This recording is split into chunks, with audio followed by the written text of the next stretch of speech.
الرحمن علم القرآن خلق الإنسان علمه البيان الشمس والقمر بحسبان والنجم والشجر يسجدان والسماء رفعها ووضع الميزان ألا تطغوا في الميزان وأقيموا الوزن بالقسط ولا تخسروا الميزان. أعوذ بالله من الشيطان الرجيم. بسم الله الرحمن الرحيم. الصلاة والسلام على أشرف المرسلين سيدنا مولانا محمد وعلى آله وصحبه أجمعين وبعد. السلام عليكم ورحمة الله وبركاته. Louange à Allah subhanahu wa ta'ala, l'omnipotent, le juge qui jugera, le juge du jugement sans appel.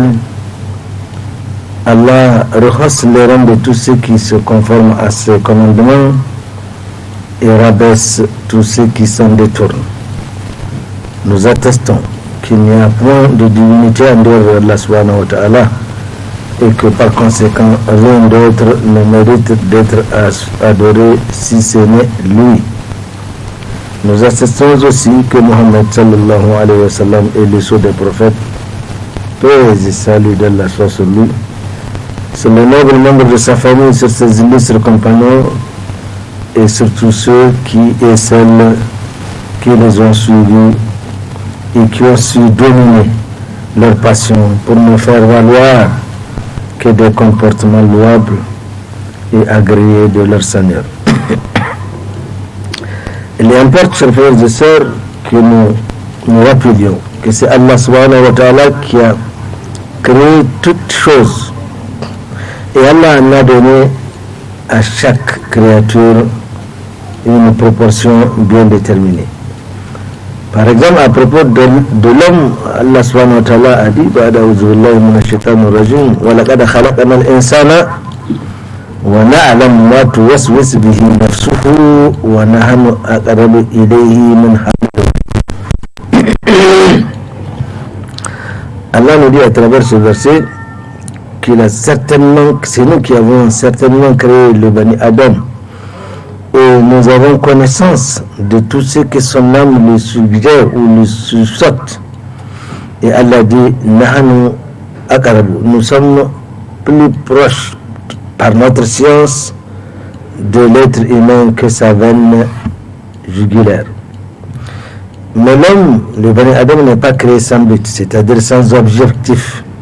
Car ne l'oublions pas, chers frères et sœurs, que nous serons retournés tous vers notre Créateur Allah subhanahu wa ta'ala et nous rendrons compte de ce que nous avons dit, de ce que nous avons fait, de ce que nous avons accompli et même dans nos pensées, Allah subhanahu wa ta'ala nous rappellera ce à quoi nous avions pensé. En effet, Allah nous le rappelle en termes de questionnaire. Afahasibtum annama khalaqnakum abathan wa annakum ilayna la turja'un. Pensiez-vous, imaginez-vous que nous vous avions créé sans but et que vous ne seriez pas retournés vers nous afin que nous exigions des comptes? Allah le rappelle aussi, ma yalfizu min qawlin illa ladayhi raqibun atidun. Aucune âme ne prononcera une parole sans qu'il y ait à côté de cette personne, de cette âme, un observateur qui est prêt à écrire, à filmer, à enregistrer tout. Car Allah subhanahu wa ta'ala a affecté à chaque Bani Adam une administration qui est infaillible et elle ne saurait être faillible, bien évidemment. Il s'agit de ces anges qui nous surveillent, qui transcrivent et filment tout ce que nous faisons afin que dans l'au-delà, Allah subhanahu wa ta'ala nous montre les résultats de ce gigantesque travail, car c'est des c'est des fonctionnaires d'Allah subhanahu wa ta'ala qui sont très dévoués, qui ne sont ni en retard, ni en congé, ni même près d'une quelconque fatigue. Il s'agit de ces endroits où Allah subhanahu wa ta'ala nous a rappelé inna alaykum lahafidin kiraman katibin ya'lamuna ma taf'alun. Ce sont des anges qui ont été affectés à chaque individu. Ils sont des nobles dans leurs fonctions et ils savent tout ce que nous faisons. Allah connaît tout ce que nous faisons et tout ce que nous disons. Il s'est appelé Alim al-Ghayb wa Shahadati al-Kabir al-Muta'al. Allah est Alim al-Ghayb, il connaît ce qui est caché et ce qui est apparent. Allah dit Sawa'un minkum man asarra al-qawla wa man jahara bihi wa man huwa mustakhfin bil-layli wa saribun bin-nahar lahu mu'aqibatun min bayni yadayhi wa min khalfihi يحفظونه من أمر الله إن الله لا يغير ما بقوم حتى يغيروا ما بأنفسهم وإذا أراد الله بقوم سوءا فلا مرد له وما له من دونه من وال. Bref, Allah subhanahu wa ta'ala nous rappelle qu'une administration est affectée à chaque individu. Tout ce que nous faisons et tout que nous le fassions à découvert ou qu'on s'enferme à double tour pour concocter tous les plans possibles, imaginez toutes sortes de complots. Allah subhanahu wa ta'ala dit qu'il est parfaitement au courant parce qu'il a affecté cette administration infaillible composée d'anges qui ont toujours exécuté l'ordre qui leur a été donné, contrairement à nous autres les humains et les génies qui sommes foncièrement des transgresseurs de lois d'Allah subhanahu wa ta'ala. C'est ainsi que Allah subhanahu wa ta'ala a voulu. Telle est la nature humaine, elle est imparfaite mais perfectible. Donc les anges, la asuna Allah ma amarahum wa yaf'aluna ma yumarun, ils ont toujours exécuté les commandements d'Allah subhanahu wa ta'ala. Et c'est parce que tout ce que nous disons sera retourné contre nous ou en notre faveur selon ce que nous disons, que l'islam qualifie toute forme de calomnie, toute forme de médisance et toute forme de diffamation. Aujourd'hui, tous ces péchés regroupés dans ce qu'il convient d'appeler les fake news comme étant alors des péchés graves, donc des kabaïr. La calomnie est un péché véritablement important que tout un chapitre en a été consacré dans le Coran, appelé Surat al-Humaza, qui commence sans ménagement par Bismillahirrahmanirrahim, Waylun li kulli humazatin lumaza. Malheur à tout calomniateur, à tout diffamateur. Et qu'est-ce que c'est que la calomnie? Qu'est-ce que c'est que la diffamation? Qu'est-ce que c'est que la médisance? Comme nous le disons, le tout regroupé dans ce qu'on appelle aujourd'hui les fake news. Le prophète sallallahu alayhi wa sallam, il y a 14 siècles, n'a pas attendu que la question lui soit posée pour qu'il ait déjà eu dans sa pédagogie informé les compagnons. En effet, il a dit Atadawuna mal ghira. Le prophète sallallahu alayhi wa sallam, dans son système pédagogique, très souvent, il pose la question aux compagnons. Et c'est une très bonne méthode dans la mesure où ça permet d'une part de libérer les consciences des individus afin qu'ils soient libres de s'exprimer, mais également de jauger le niveau de leur intelligence et le niveau du développement de cette même intelligence-là. Alors il arrive au prophète sallallahu alayhi wa sallam de poser la question aux compagnons. Souvent, les compagnons se prononcent s'ils savent la réponse, bien évidemment. Mais le plus souvent, quand c'est beaucoup plus suspect, alors ils disent non, Allah et son envoyé, ils savent mieux que nous, c'est-à-dire ils déclinent l'offre. Le plus souvent, ils se prononcent, et s'il y a un correctif à apporter, à ce qu'ils disent, le prophète sallallahu alayhi wa sallam. Et évidemment, quand le prophète sallallahu alayhi wa sallam pose ce genre de questions, les compagnons sont tout de suite avertis qu'il y a un message que le prophète veut faire passer. C'est comme quand le prophète sallallahu alayhi wa sallam pose la question à ses compagnons, Atadarouna man muflis, vous savez ce que c'est que celui qui a fait faillite? Dans le cas d'espèce, les compagnons se sont exprimés. Celui qui a fait faillite, il est connu. C'est quelqu'un ici qui a, dont le commerce est complètement à plat. Il n'a ni marchandises, ni fonds de roulement, etc., etc. Et c'est justement ce que les compagnons ont donné comme réponse. Mais ils savent qu'il y a un message derrière.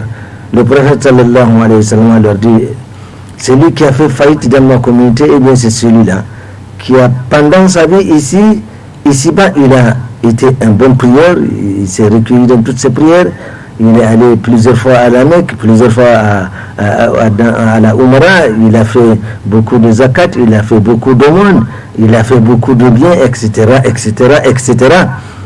Mais il s'est trouvé qu'au jour du jugement dernier, voilà cette montagne de bonnes œuvres et une autre montagne beaucoup plus importante, malheureusement, de mauvaises œuvres. C'est-à-dire que l'intéressé, ici-bas, certes, il a fait de bonnes œuvres, mais il a également fait de mauvaises autres œuvres qui viennent évidemment complètement décaper, parce qu'on va essayer de prendre dans ce qu'il a fait du bien pour rembourser ceux-là à qui il n'a pas respecté les engagements, pour ceux-là à qui il a insulté, pour ceux-là à qui il a... Donc, on va essayer de compenser, de payer avec ses bonnes œuvres le mal qu'il a fait ou le maux qu'il a causé aux autres. Et à la fin, on fera tout jusqu'à complètement parachever les bonnes œuvres, qu'il ne reste plus rien, et les mauvaises œuvres sont là encore impayées. Et c'est pour le prophète sallallahu alayhi wa sallam, il veut rappeler aux compagnons, voilà celui qui a fait faillite. Nous voyons combien le message est très important. Et il ne suffit pas de dire, oui, moi j'ai pris, moi j'ai fait les bonnes œuvres. Ah oui, mais quand je vais à la Mecque, les oulémas m'ont dit, mais quand je reviens, tout est effacé.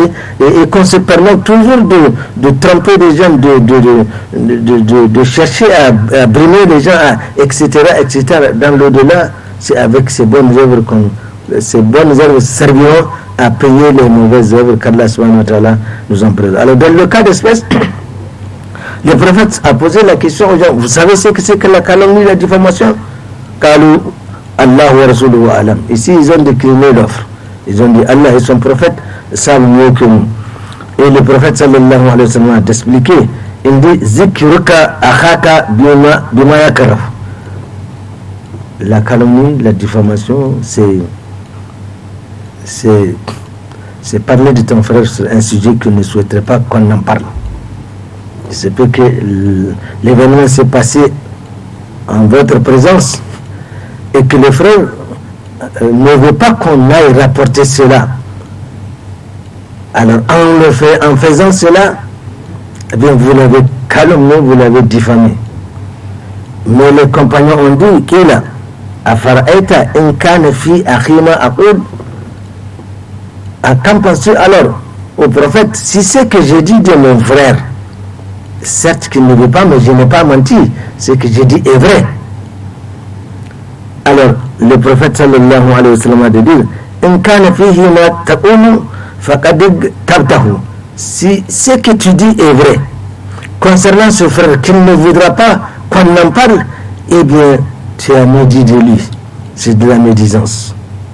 Wa in lam yakun fihi faqad bahatahu. Et si ce que tu dis est faux, d'une part tu as menti, mais également tu as proféré donc un mensonge effronté, et ça se transforme en une simple diffamation. Donc nous voyons dans tous les cas de figure, il n'est pas permis de parler de son frère sur un sujet qu'il ne souhaiterait pas qu'on en parle. Que vous disiez vrai ou ce que vous disiez a fait l'objet d'une surdimension, tout cela est complètement condamné. Nous allons peut-être fouiller un peu le dictionnaire et voir qu'est-ce que c'est que calomnier, diffamer et médire. Calomnier, c'est attaquer quelqu'un dans son honneur ou sa réputation par des mensonges. Attaquer quelqu'un dans son honneur ou sa réputation par des mensonges. Quant à diffamer, c'est chercher à porter atteinte à la réputation ou l'honneur de quelqu'un en imputant un fait vrai ou faux. L'objectif, c'est de porter atteinte. On peut passer par un bien que quelqu'un a fait et lui trouver du tort. C'est-à-dire, au départ, on reconnaît qu'il a ça, mais l'objectif, en fait, c'est de chercher à lui causer un tort dans cette affirmation-là. Quant à médire, c'est dire un mal qu'on sait ou croit savoir sur le compte de quelqu'un à son absence. Le tout, aujourd'hui, se retrouve dans le même panier de ce qu'on peut appeler les fake news qui sont en train aujourd'hui, malheureusement, de circuler dans la société. Nous voyons combien le rôle actif que joue la langue à propos de laquelle il a été prévenu lisanuka asaduka in atalaqatahu ya'kuluka. Nous voyons que calomnier, diffamer, médire, mentir, tout cela, c'est à travers cette langue, la langue. Beaucoup de gens iront en enfer entraînés par leur langue. Et on parle de la langue est considérée comme étant ton lion. Ta langue, c'est ton lion. Tant que ton lion se trouve dans sa cage enfermé, tu es en sécurité. Mais si tu le livres, ton lion, comme ta langue, eh bien, il va te dévorer, subhanallah. Car la langue sert de point de départ ou d'agent de causalité de nombreux grands péchés tels que insulter, médire, calomnier, tromper, mentir, discréditer, etc., etc. Et tout cela avec ce même organe. Le prophète sallallahu alayhi wa sallam, dans son enseignement, ne disait-il pas d'ailleurs, man yad man li ma bayna lihayhi wa ma bayna rijlayhi admanuhu al-jannata. C'est lui qui me garantit ce qu'il y a entre ses deux lèvres et qui me garantit ce qu'il y a entre ses deux jambes, et bien moi je lui garantis le paradis. Bien des choses causent la perte du Bani Adam, et ce sont souvent sa langue, son ventre, son sexe, etc., etc.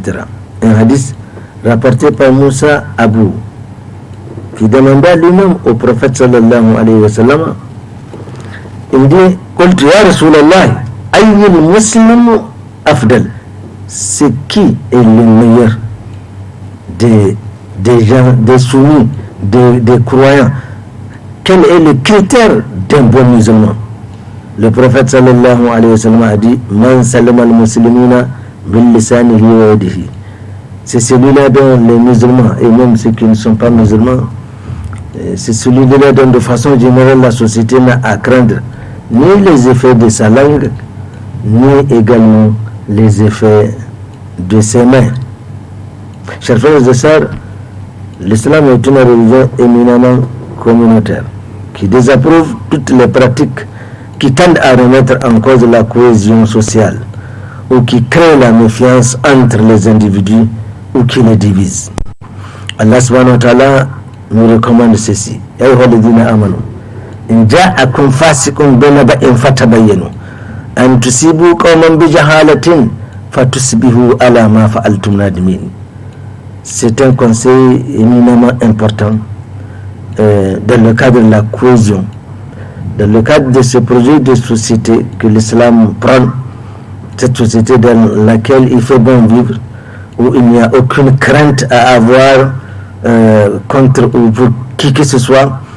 En fait, c'est l'image idyllique de cette société que le prophète sallallahu alayhi wa sallam avait vécu à Médine, et aussitôt après lui, sous la direction des califes, où nous voyons après le départ du prophète Mohammed sallallahu alayhi wa sallam vers son Seigneur, Abu Bakr fut désigné calife, et il a nommé Omar bin Khattab radiyallahu anhuma comme juge de la ville de Médine. Il s'est installé dans son tribunal. 1 mois, aucune plainte. 2 mois, pas de plainte. 3 mois, pas de plainte. 4, 5, 6 mois, pas de plainte. C'est ainsi qu'Omar s'est gêné et il est allé remettre sa démission à qui? À Abou Bakr. Abou Bakr lui dit à Abou Omar, qu'est-ce qui se passe? Vous m'avez poussé à être amir, maintenant je suis même juge et tu viens me rendre ta démission? Il dit oui, parce que depuis que tu m'as nommé, je n'ai eu aucune plainte. Alors je me suis senti utile et ça ne pourrait, et comment cela pourrait être autrement dans cette société où personne n'envie personne, on ne trompe personne. Quand quelqu'un est malade, ensemble on va, on le soutient, s'il a des problèmes, on l'assiste, etc. Comment voulez-vous dans une telle société qu'il ait des problèmes? Avant même qu'une plainte ne soit portée auprès d'une instance judiciaire, eh bien ma foi, le problème est réglé entre les... Et c'est cette société-là que l'islam propose. Mais à l'intérieur aujourd'hui, qu'est-ce que nous voyons? Allah subhanahu wa ta'ala ici attire l'attention de ceux qui ont la foi. Quand un pervers vous apporte une information, fatabayyanu. Alors, même si vous êtes intéressé, il faudra la vérifier, il faut la tamiser. Aujourd'hui, à quoi assistons-nous? Nous sommes prêts à recevoir un message ou des images ou une vidéo pour que tout de suite nous la surdimensionnons, nous la modifions, nous la confectionnons pour la renvoyer encore, sans toutefois que nous ayons porté une quelconque attention par rapport à l'information. Aujourd'hui, nous sommes dans un monde où, malheureusement, c'est la sensation qui paye. Vous avez beau avoir un journal, et vous voulez le vendre, ce journal, eh bien, faites une à une, assez choc.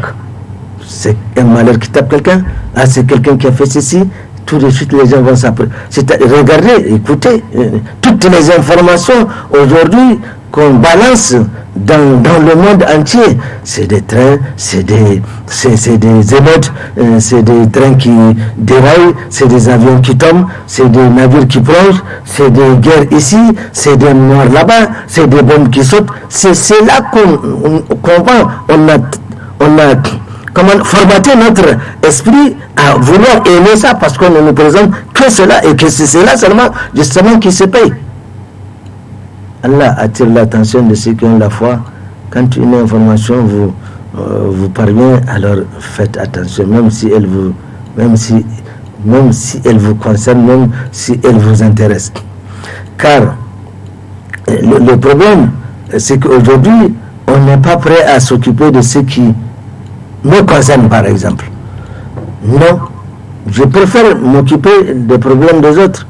Or, le prophète sallallahu alayhi wa sallam nous a bien mis en garde. Quand il dit, qu'est-ce qu'il dit? Le prophète sallallahu alayhi wa sallam a dit, min husn al-islam al-mar'i tarkuhu ma la anihi. Bon Dieu, que c'est simple de ne s'occuper que de ceux qui nous regardent. Mais je préfère m'occuper de ceux qui ne me regardent pas, tout en m'occupant de ceux qui regardent les autres. Et les autres également vont se retrouver comme... Finalement, voilà un monde où nous sommes tellement... Satan ne peut que se frotter les mains. Il a donné du travail à tout le monde. Le vrai croyant, c'est celui-là qui ne s'occupe que de ce qui le concerne. Et si Allah nous dit, quand une information vous parvient, alors tamisez-la, vérifiez-la. En tout si vous comme de peur que vous ne portiez atteinte à un peuple innocemment.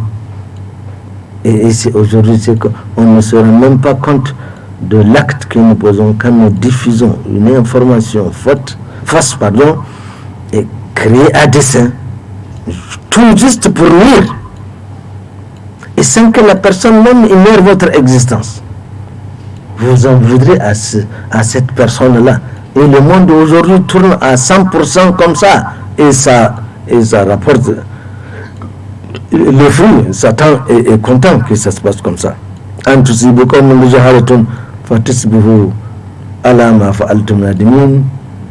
Car le jour du jugement dernier, eh bien ma foi, vous vous rendrez compte de ce que vous avez fait.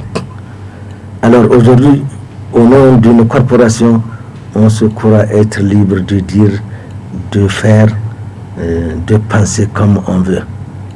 Jamais cette liberté absolue que le Bani Adam cherche n'existe sur terre.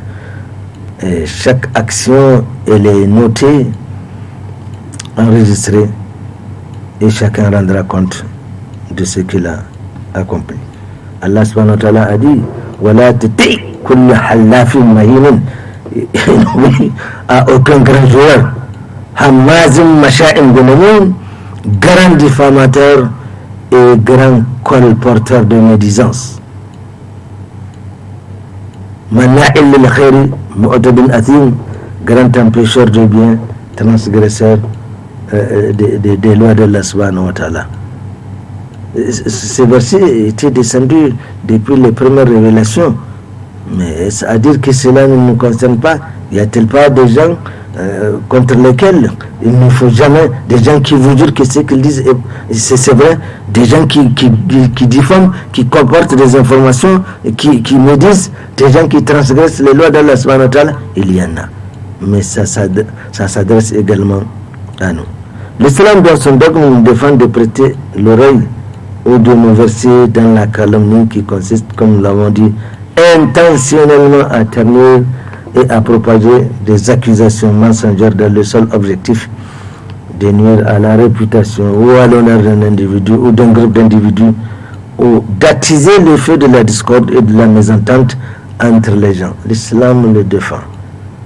Mais attention, le verset que nous venions de lire tout à l'heure, Allah a interpellé Ya ayyuhalladhina amanu, on s'adresse à ceux qui ont la foi. Alors ça c'est un thermomètre, chacun peut se le caler à lui pour savoir est-ce que je prends acte de ce que Allah subhanahu wa ta'ala commande. Alors Allah subhanahu wa ta'ala, en louant les nobles comportements de certains de ses pieux serviteurs, ne disait-il pas d'ailleurs وَإِذَا سَمِعُوا اللَّغْوَ أَعْرِضُوا عَنْهُ وَقَالُوا لَنَا أَعْمَالُنَا وَلَكُمْ أَعْمَالُكُمْ سَلَامٌ عَلَيْكُمْ لَا نَبْتَغِي الْجَاهِلِينَ. Ces gens pieux, ces serviteurs de Allah subhanahu wa ta'ala qui ne versent pas dans ces travers, une fois qu'ils entendent des balivernes, des futilités, on se met comme ça sciemment en rédigeant quelque chose qui va faire, tout en sachant qu'on est en train de faire du faux, consciemment. Et c'est ça, c'est à cela que je vais donner du crédit, que tu donnes crédit. Tu sais très bien que c'est pour faire du mal à quelqu'un. Alors les gens, une fois qu'ils voient des choses comme ça, ils s'en détournent, ils ne prêtent pas attention. Mais aujourd'hui, ce n'est pas le cas. On est même pressé de recevoir ce genre d'informations-là pour qu'on les modifie, n'est-ce pas, on les surdimensionne, on leur donne une autre couleur, n'est-ce pas, un autre aspect, on les modifie et on dispatche. Et encore, et c'est fini. Et ça, c'est très grave. Les gens pieux, ils s'en détournent. Ils disent, nous ne sommes pas concernés. Nous ne sommes concernés que par ce qui nous regarde. Et à vous, ce que vous êtes en train de faire. Salamun alaykum, que la paix soit sur vous. La nabtagil jahilin, nous ne saurions donner raison ou prêter oreille à des ignorants. Voilà l'attitude du véritable croyant face à toutes ces informations fausses. Ne vous est-il pas arrivé d'envoyer une information et par la suite, non, elle s'avère, et vous êtes convaincu que vous-même, ou on vous convainc, ou vous convainquez de vous-même que c'est faux. Et qu'est-ce que vous faites? Comment allez-vous retirer ce mensonge que vous avez envoyé? Non, il est déjà parti et c'est enregistré. Subhanallah. Dans la définition de ceux qui ont la foi, c'est-à-dire les vrais croyants, Allah subhanahu wa ta'ala a évoqué en ces termes qad aflaha al-mu'minun, bienheureux sont les croyants parce qu'ils n'ont pas de problème de conscience. Parce que quand vous envoyez une information qui s'est avérée fausse, mais par la suite, vous avez du regret. Mais alors, comment réparer ce mal-là? N'est-ce pas? Alors, les vrais croyants, ils ne sont pas dans ce cas-là, ils sont vraiment heureux. Ce sont ceux-là qui humblement et profondément se recueillent dans leur prière.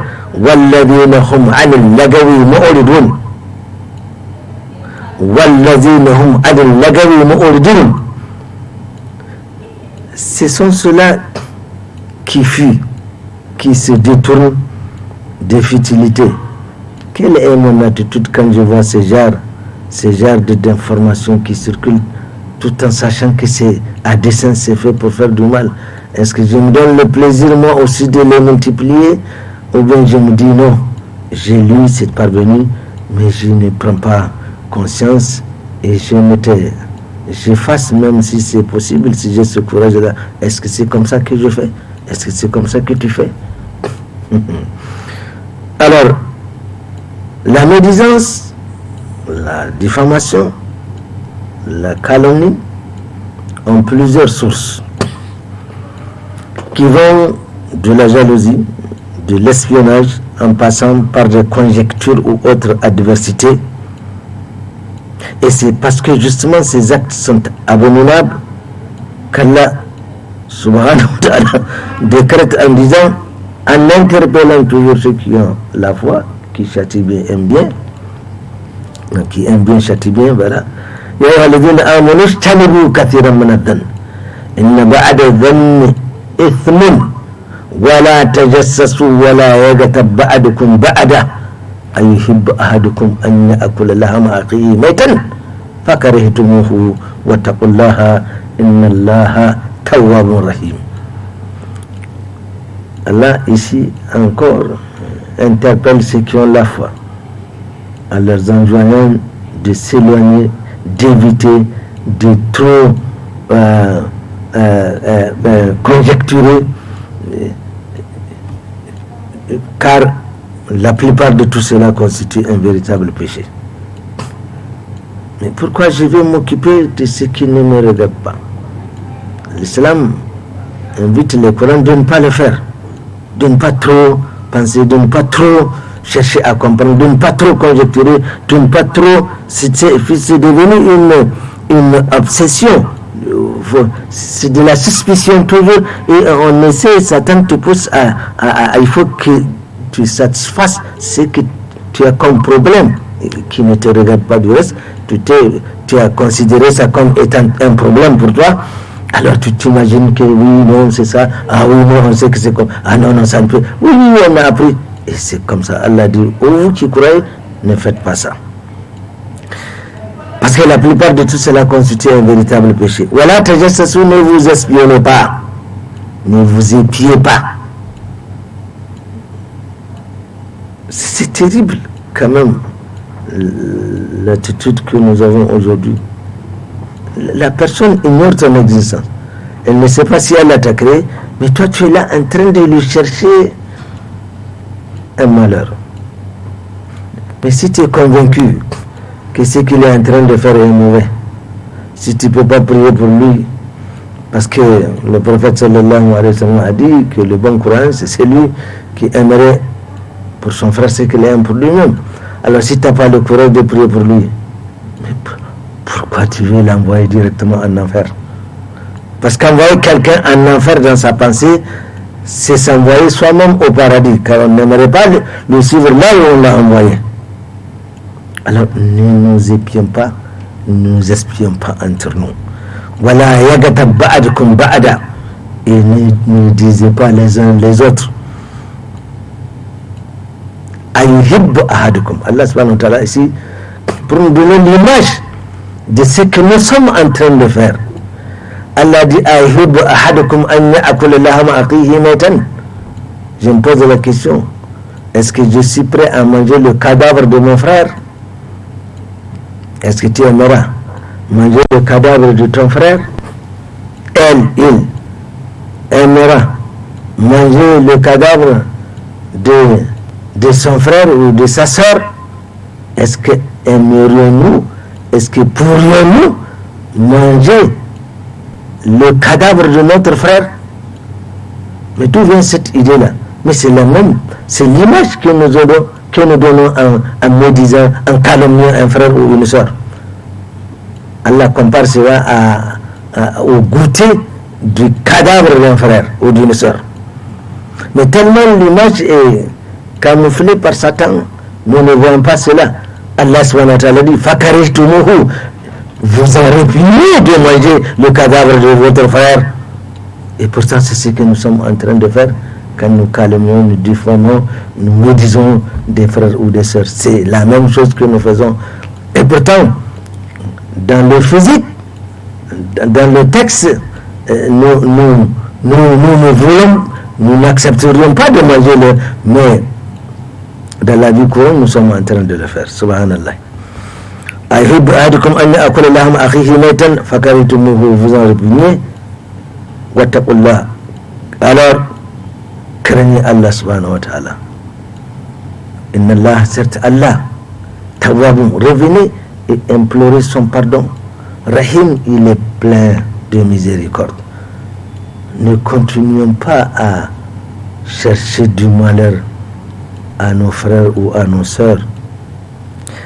Mais attention, si l'islam interdit de conjecturer sur autrui, il a également déconseillé aux uns de ne point éprouver les autres, c'est-à-dire leur offrir des occasions qui les pousseraient à verser dans ces conjectures-là. C'est-à-dire les éviter de ne pas tomber.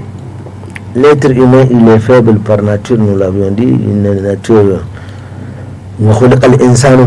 C'est Allah qui l'a proclamé. Alors, c'est mauvais de conjecturer, de diffamer. Alors, dans le cadre de la transparence que l'islam nous impose, il faudrait que les choses soient transparentes afin d'éviter que les gens, parce que l'esprit est très faible.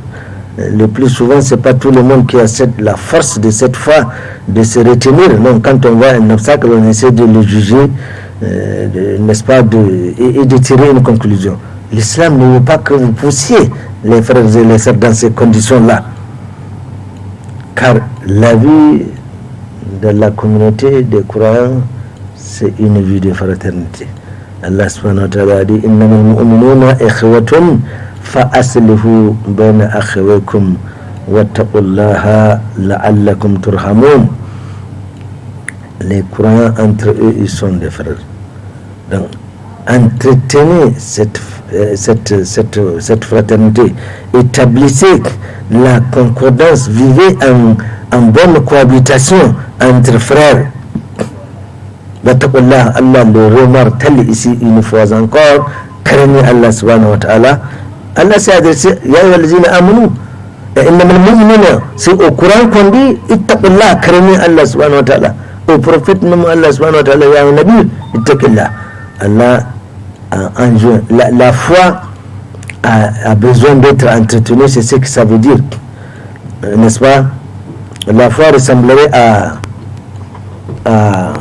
ce qu'on peut appeler du donou, n'est-ce pas, le tukudi, qui n'est pas chauffé par le feu là.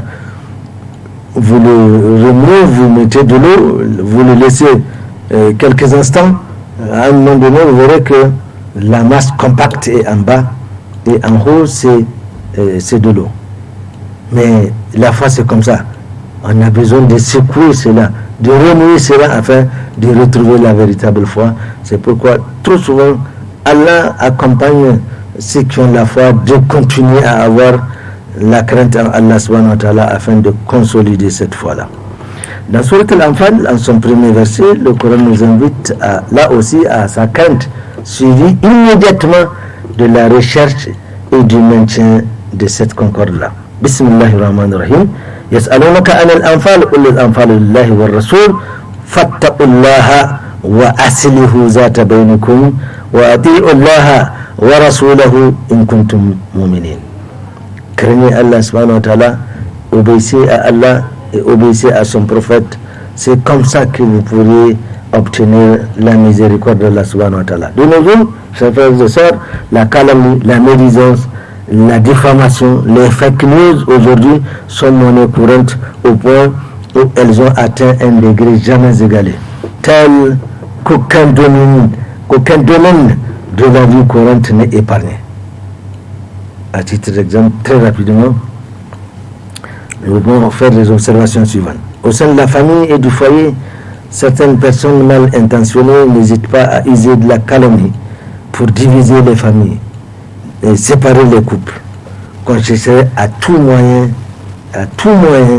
pour diviser.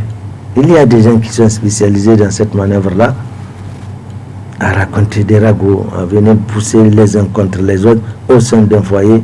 Et c'est l'activité la plus prisée par Satan, la'anatullahi alayhi, qui une fois envoyé toute sa délégation, toute son armée pour aller battre campagne et chercher à plonger les fils d'Adam vers le marigot de l'enfer. Et au retour, on fait le compte rendu, chacun dit j'ai fait ceci, chacun dit j'ai fait cela, etc. etc. Il y a quelqu'un qui a dit j'ai tout fait, j'ai essayé jusqu'à ce qu'un couple se sépare. Et Satan a dit voilà celui qui a le premier prix. Et donc c'est quelque chose de très courant malheureusement en ce moment. Le prophète sallallahu alayhi wa sallam a dit à propos, parmi les méchants et vils serviteurs d'Allah, il y a ceux qui colportent la calomnie pour séparer ceux qui s'aiment en diffamant des innocents. Il y a des spécialistes en la matière. Dans la vie courante en général, là aussi les exemples sont légion et courants, mais il est courant d'entendre des informations circuler à l'encontre de telle ou telle autre personne sans fondement ni rapport, souvent avec la personne incriminée, uniquement dans le dessein de la vilipender. Souvent l'objectif visé est la déstabilisation sociale de l'individu ou sa destruction morale.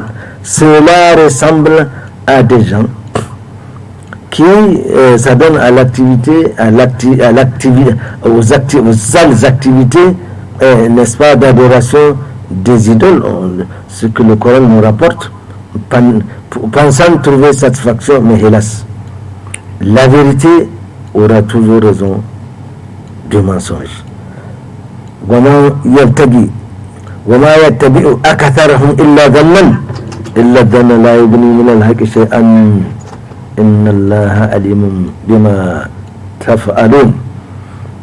Ceux qui le font, la vérité restera toujours vérité, mais aujourd'hui on a tendance à ne pas s'intéresser même à la vérité.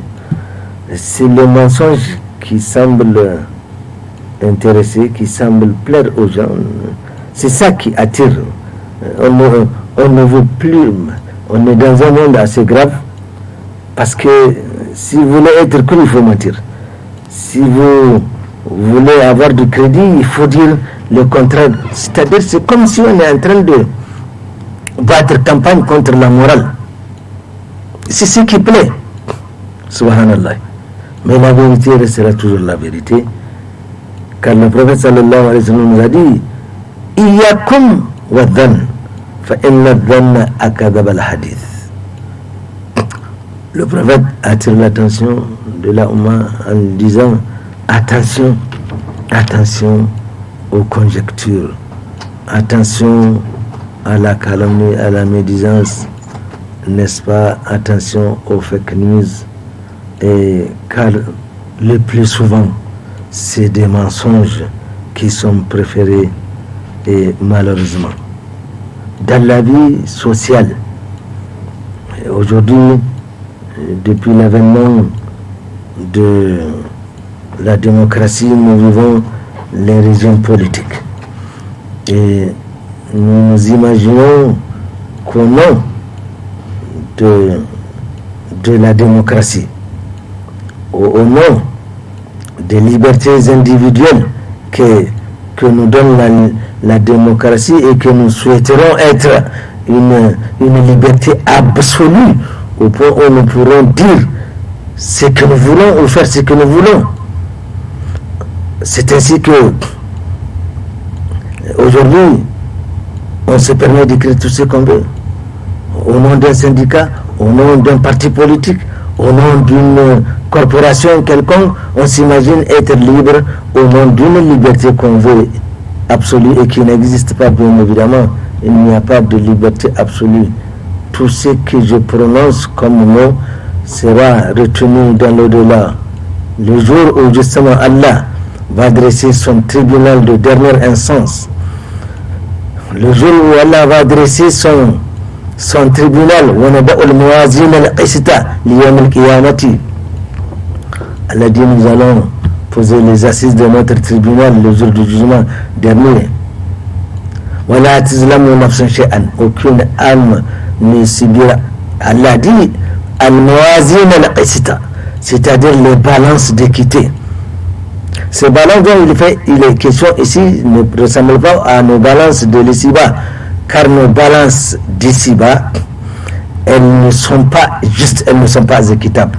Pour preuve, prenez un sac de mille que vous pesez, sur la balance c'est écrit, ça balance un sac de mille 100 kilos. C'est 100 kilos pile, oui c'est 100 kilos pile. Mais soustrayez un grain de mille. Est-ce que la balance doit-elle informer qu'il est un grain de mille? Non. Peut-être il faut enlever souvent des kilos. Mais quant à cette balance-là, al-mawazin al-qisita, Allah a dit, les balances d'équité, wala tazlimu nafsun shay'an, aucune âme ne subira un quelconque tort, parce que le juge suprême avec un J majuscule, c'est qui? C'est bien Allah subhanahu wa ta'ala. Ce jour-là, tout ce que nous avons dit, on a beau monter sur un tonneau, à haranguer les gens, les pousser à faire ceci, et les gens vont applaudir, oui, médire, calomnier, diffamer, créer des fake news, et les gens vont applaudir. Mais le jour où ils n'ont fait qu'applaudir, mais qui c'est qui a prononcé? Il faudrait que nous sachions qu'il n'y a pas de liberté absolue. La démocratie, oui, on croit qu'on est libre de faire, de dire ce qu'on veut. Oui, mais dans le-delà, on va rendre compte. Ok, allons-y. Donc, c'est ainsi que aujourd'hui, ceux-là qui sont engagés dans cette méthode, ils n'ont qu'à faire très attention.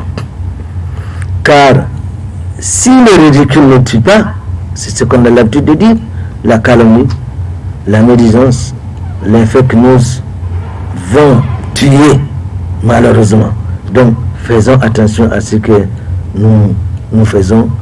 Et comme nous le disons aujourd'hui, tout cela c'est devenu comme une tasse de café. Ça ne dit plus rien à personne de clabousser des gens, de s'immiscer dans les affaires dans la vie privée des gens qui le plus souvent quand même ont des familles. Mais comment pensez-vous que les gens là sont en train de vivre alors qu'il y a un père de famille avec ses enfants, des petits-enfants et plus souvent même avec des beaux-fils, etc. ou des belles-filles? On éclabousse les gens comme ça. Et vous croyez que Allah subhanahu wa ta'ala va nous laisser libres de faire ce que nous voulons? Qu'Allah. Donc faisons attention. C'est la raison d'ailleurs pour laquelle le plus souvent quand un différend oppose deux groupes de corporations, deux groupes de partis, on ne sait même pas qui c'est qui a la raison, parce qu'il n'y a pas l'honnêteté au départ. Or, la logique veut que quand deux personnes sont à mes intelligences, à moins qu'elles ne soient toutes deux des imbéciles au même niveau, au même degré, c'est que l'une a raison et l'autre n'a pas raison. Et celle qui n'a pas raison cherche la raison, et celui qui a raison est-il prêt à céder sa raison, d'où le conflit. Chers frères et sœurs, craignons Allah subhanahu wa ta'ala, à qui nous rendrons assurément compte. Et sachant que l'islam désapprouve toute attitude tendant à signer la désunion des musulmans. Le prophète sallallahu alayhi wa sallam dans son enseignement a toujours recommandé d'avoir une réserve sur tous les faits qui tendent à salir l'image de quelqu'un. Il a dit par ailleurs, celui qui repousse les fausses allégations qui nuisent à la réputation de son frère, Allah subhanahu wa ta'ala repoussera le feu loin de son visage le jour du jugement dernier. Et ayant toujours donc à l'esprit ces sages paroles du savant Hassan al-Basri rahimahullah ta'ala, qui dit, et Sache que celui qui te transmet les propos d'un homme, eh bien, transmettra un jour les tiens à une troisième personne. Alors, méfie-toi de lui. Le Coran nous a dit ولا تقف ما ليس لك به علم إن السمع والبصر والفؤاد كل أولئك كان عنه مسؤولا. Voilà, qu'est-ce qu'il y a de plus simple que de m'occuper de ce qui me regarde? Non, je refuse de m'occuper de ce qui me regarde. Le Coran nous enjoint, ne t'intéresse pas, ne te mêle pas de ce qui ne te regarde pas. Même c'est même une logique naturelle. Car il ne sama la vue, l'oreille, wal fuada, il ne sama wal basara, l'oreille, la vue, l'oreille c'est qu'elle a entendu, l'œil c'est qu'elle a vu, le cœur c'est à quoi il a pensé, et tout cela fera l'objet d'un compte rendu dans l'au-delà. Chers frères et sœurs, la calomnie, la médisance, la diffamation, les fake news sont de grands péchés tant dans la transgression de l'au-delà que dans l'atteinte à la dignité portée sur son frère ou sa sœur. Ainsi, l'auteur de ces faits commet un double crime dont il doit se repentir. Et pour que le repentir soit accepté, il faudrait que l'acte soit regretté, sincèrement. Il faut qu'on regrette. D'abord, on arrête, on regrette. L'acte qu'il a commis et qu'il arrête, n'est-ce pas? Donc, qu'il regrette, qu'il arrête l'acte, n'est-ce pas? Et qu'il promet de ne plus y revenir. Mais également de réparer les dommages causés à la victime. Alors, comment je vais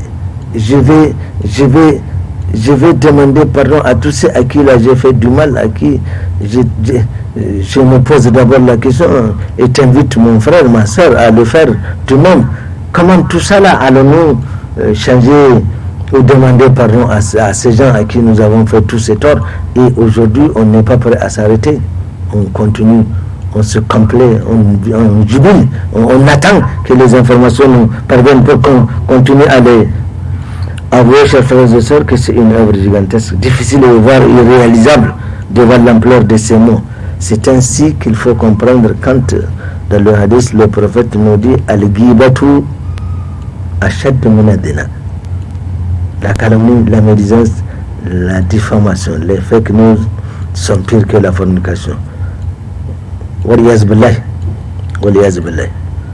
Quelqu'un peut arrêter de forniquer, disons les choses brutalement pour qu'elles soient mieux comprises, et c'est fini. Il demande verticalement pardon à Allah subhanahu wa ta'ala, Allah lui pardonne. Mais quand vous diffamez quelqu'un, vous médisez quelqu'un, vous le calomniez verticalement, vous pouvez demander à Allah de vous pardonner. Allah Ghafur Rahim, il pardonne, mais il faut aller demander pardon à cette personne-là. Est-ce que nous sommes prêts à aller voir tous ceux à qui certainement nous avons oublié? C'est-à-dire que nous irons dans l'au-delà avec ce crédit-là, subhanallah. Et le crédit dans l'au-delà, il est payé, qu'on dispose de moi ou non. Nous avons vu ce que c'est qu'Al-Muflis, c'est lui qui fait faillite, qu'Allah fasse que nous ne soyons pas de cela. Quoi qu'il en soit, les auteurs de ces péchés doivent se repentir, car Allah subhanahu wa ta'ala est prêt à pardonner, car il a dit Qul ya ibadiy allazina asrafu ala anfusikum la taqnatu min rahmatillah inna Allaha yaghfiru dhunuba jami'an innahu huwal ghafurur rahim. Ô vous, de mes serviteurs qui avez commis des excès à votre propre détriment, ne désespérez pas de la miséricorde d'Allah, car Allah pardonne tous les péchés et il est miséricordieux. Alors, chers frères et sœurs, arrêtons. Ne nous donnons pas ce plaisir, qu'on soit journaliste, syndicaliste, politicien et autres. Au nom de ces corporations, nous ne sommes pas libres de faire ou de dire ce que nous voulons. Sinon, nous sommes prévenus. C'est Allah subhanahu wa ta'ala qui le dit. C'est des grands péchés et les péchés sont enregistrés.